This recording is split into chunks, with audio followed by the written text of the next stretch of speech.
explain more of the background of the car and not what it is now, how it got to where it is now. So every year, for the most part, I'm gonna guess on, because this was before. I'm still a teenager. I haven't been in this for a very long time at all, maybe 4 years, but I'm gonna try my best to guess around the right years and stuff. So Dad had this car in roughly 2012. Again, that's just a guess, but he had it, and it was a full interior car. Seats, brakes were perfect, but seats, carpet, everything, dash, gauges, every gauge cluster, everything. It was ready to drop a motor in. It was a roller, but it was ready to drop a motor in and go. Be a great cruiser car. Maybe it needs some paint, but it still does. But we don't talk about that. I love how it looks now. So after that, he gave it. I'm not sure who he gave it. I'm not sure who we sold it to after that. But we bought it back. Maybe a year later. I don't know. Again, I'm just guessing. But we got it back. That's all you need though. We got it back, and it still had the seats sitting in it. They weren't mounted. No carpet. Well, a little bit, not much. Dash was still in it. The brakes they had the brake lines off. Gauge cluster was out of it. All the parts were sitting in it, but it had been disassembled for who knows. But so after that, the first thing we did to this car, it sat here for like a year and a half before we ever started actually doing anything to it. So when Dad got it and was moving it around, him and Mom, I don't know where I was, but he got Mom to drive the side by side and pull the car around while he, steered the car, and they wrapped the chain around the radiator support. So when it bent, or when he pulled it, when she was pulling it, our side by side was a little touchy with the gas. It was, it was hot, and she couldn't control it very well. So when she would try to go, it would jump and it'd yank the radiator support. So if you looked at it from the top, like looking in the engine bay, it was a V. It was a V shape. It was bad. It was not repairable. So we took and drilled the spot welds on the front radiator support, took that off, and we have 2 donor cars.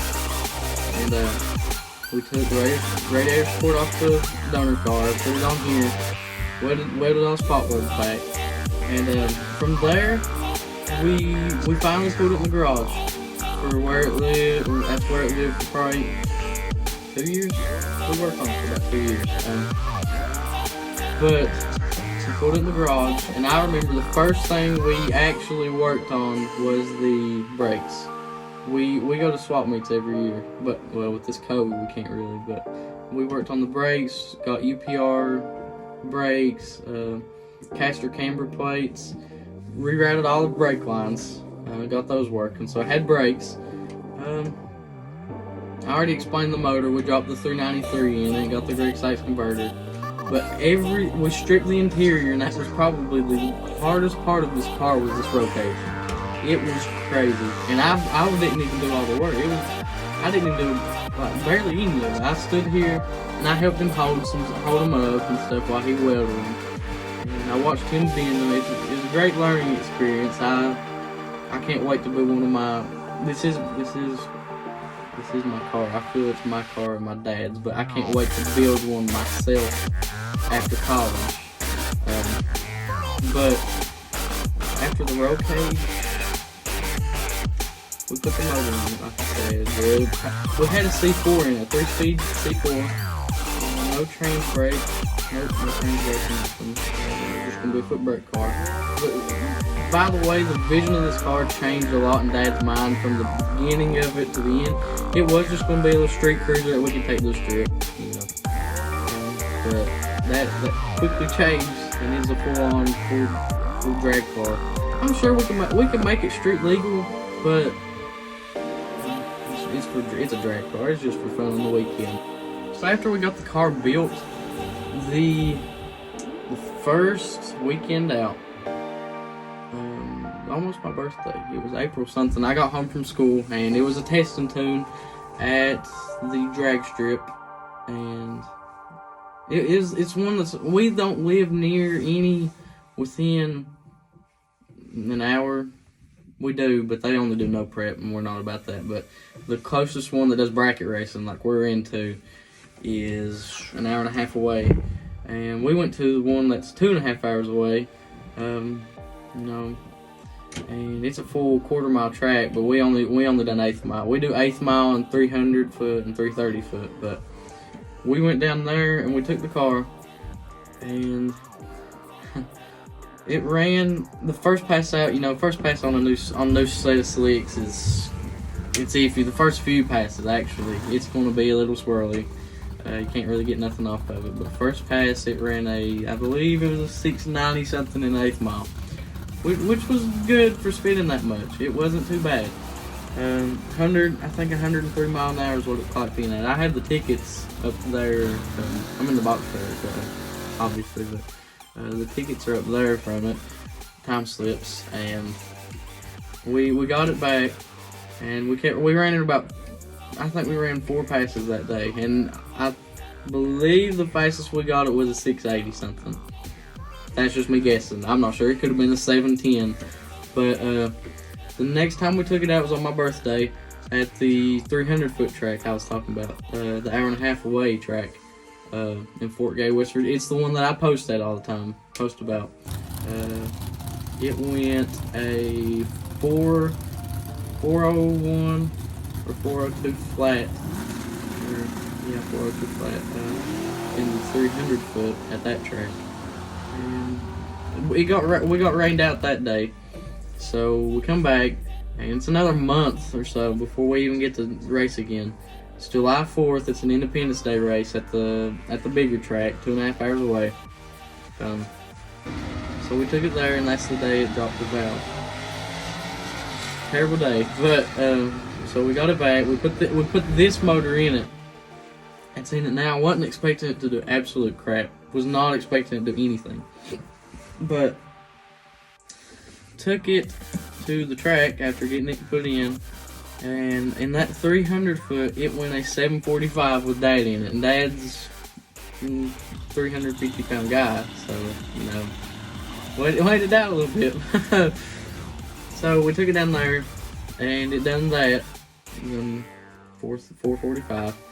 And after those races, we won our first race at the local track, August 5th of 2018. That was the first time that I realized that we could actually do really good in this car. And we won another race up in October. Every race, we went almost every weekend that season, and got top 3 or runner-up or first place every single night we went.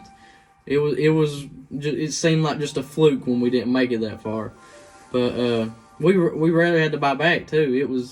The car was doing amazing. It still does. It does absolutely amazing. But it's got me in it. A little bit of an inexperienced driver. I've been in it for 2 years now, but still, I'm always going to be learning, even up into my 40s, but 40s and 50s. But after those wins, we took it to the first big race of its life in Bowling Green, to the NMRA finals.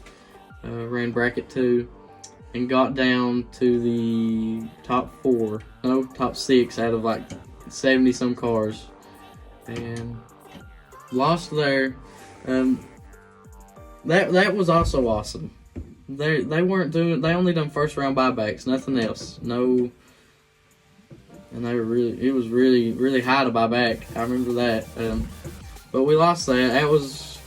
I loved that weekend. That was the funnest weekend I've had in it, I believe. I loved it, but come back, and the end of the last race of the season, I got in the car, and I drove for the first time, and went at the local track. I went a 435. That was a 10th faster than Dad was going, and he was already scared it was too much for me. I had never been on a drag strip, and here I go out there in a full-out trans brake car, and so I handled it fine. That was the only race I got that season. The next season comes, and first race I didn't do too great. First few races, of course, I'm not going to do too great. It's my first races. And then last summer, I got to the finals, and I red lit. That was a recurring theme. Those first few seasons, I red lit. I lost the finals.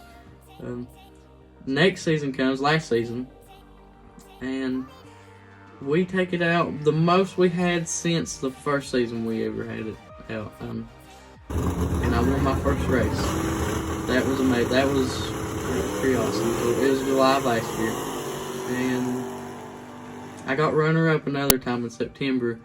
And ever since then, I've been getting better. There's some weekends I'm just not on my game as far as reaction time goes, because that first season really hurt me on don't red light, do not red light. So I believe that's it for the video. If you have any questions, just comment and I'll try to answer them back. But I'll see you guys later.